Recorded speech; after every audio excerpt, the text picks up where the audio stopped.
Hi, my name is Thais Gibson, and I'm the co-owner and creator of the Personal Development School. This is your daily breakthrough video, and in this video, I'm going to talk to you a little bit about how to deal with or address a dismissive avoidant, but also a fearful avoidant or anxious preoccupied or secure for that matter, being passive aggressive in their communication. Now, I've done a video before about like why the dismissive avoidant tends to be passive aggressive and sort of some of the underlying reasons that come with it. I will do a quick synopsis of this really briefly for a moment, but then I'm going to actually talk to you about like a script and something you can say and how you can address this so that you actually resolve it, because I know passive aggression can be extremely triggering for some people, and it can also be a total it can just create a total lack of resolution in a situation that we really want to be able to address and set a boundary around. So before I dive into all of this stuff, you can use the coupon code with you, all one word, for 25% off all of our membership bundles right now. We're just doing this for a limited time. The coupon code is with you.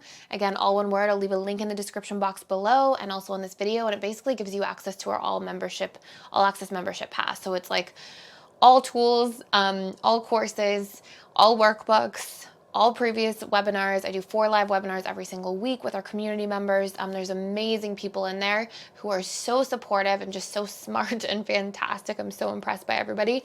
And people are really, really healing and having quite profound experiences. So it basically dives into everything at a subconscious level that you want to break through and work through. And we have all the supportive tools and resources in there. So let's talk about this. So why are people passive aggressive? Well, passive aggression is usually a symptom of an unmet need not being communicated, which festers as resentment and then comes across in a passive way, because usually the other ingredient in there is that somebody either overall or in that moment is feeling conflict avoidant.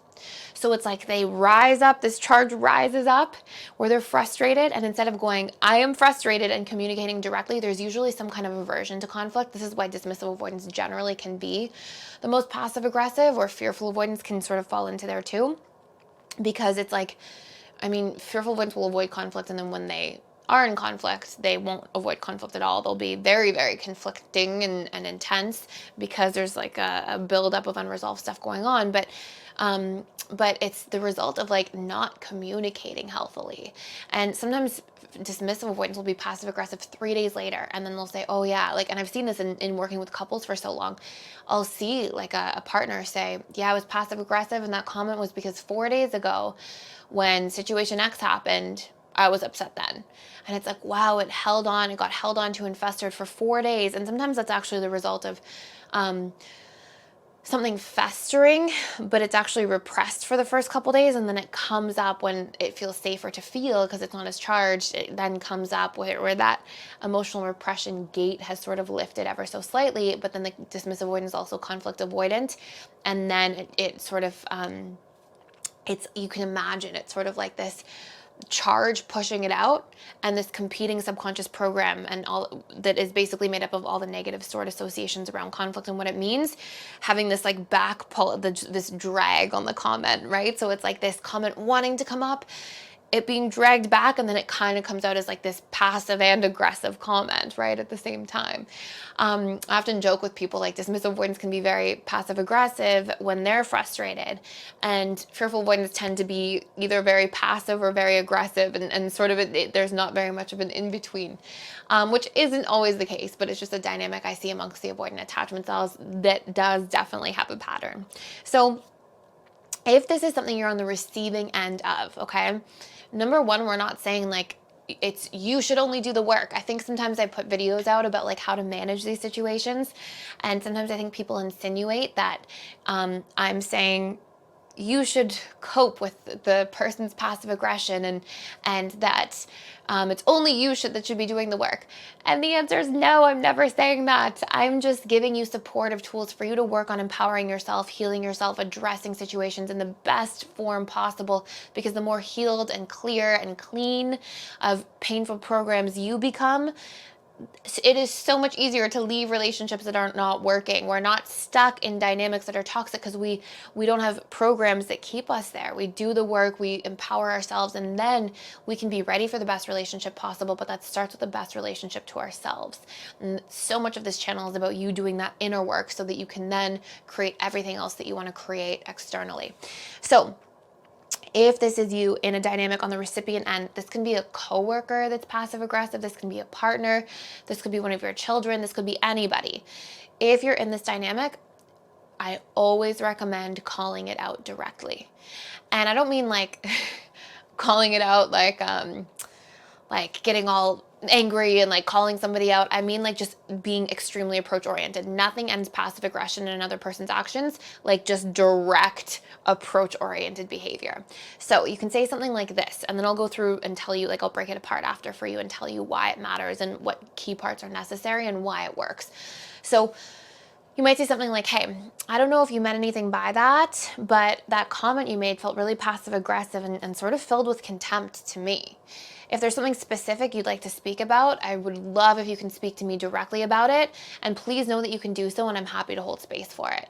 However, if there's just passive aggressive remarks that are being remade, it's definitely really counterproductive, and I unfortunately cannot hold space for that in this relationship. And so that's something I would say around that. Again, I'm always overdoing it in these script videos, and in the whole course. I did a whole course about this, and I'm always making it as detail oriented as possible so you can shorten it, you can take key parts, but that you see the overall picture. Now, why is somebody passive aggressive? Because they're upset and because they're afraid of conflict. So what did you just do? You said, I will hold space for why you're upset. So you're addressing the root problem. You also set a boundary around the passive aggression because it's very counterproductive, and it just leaves both people feeling resentful, and it's somebody like sort of spitting poison at another person, and it doesn't do anything except create resentment on both ends. So you said, I'm not okay with that. And you were also very direct. Now, that has a potential couple of different outcomes. Outcome number one, that directness can make somebody go, oh, geez, if I do try to say something passive aggressive, it doesn't go well with that person, and it feels like we're moving towards the problem very quickly. And somebody who's uneasy around that, they might just stop being passive aggressive. They might just realize, okay, that doesn't work, and it can put an end to it very quickly. That's especially effective with like a boss, a coworker, something like that. In a relationship dynamic, by you doing that, you're also letting the person know, like, I want to hear the root problem, and it doesn't feel good for me to be on the receiving end. So you're reminding somebody who's usually, if they're being passive aggressive, they're quite immersed in their own internal reality, and they're so like engulfed in that moment by their frustration towards you for something that they're not realizing that, hey, I'm actually starting a conflict, I'm actually starting a fight, I'm actually hurting somebody through saying or doing these things, and that's highly counterproductive, and that has an impact as well. And in fact, that only brings me further back towards the conflict. So you really take that person, you sort of have like a couple different outcomes. Number one, the person will be like, passive aggression doesn't work, and they won't do that again. Number two, they'll go, oh yeah, I'm hurt, and oh yeah, I just hurt that person as well, and oh yeah, there is something underlying here, which sometimes when somebody's being passive aggressive, believe it or not, they don't even consciously recognize. And then it actually creates a dynamic where open communication becomes a new trajectory instead of this like stifled resentment, passive aggressive remarks that are happening. So I hope that makes sense.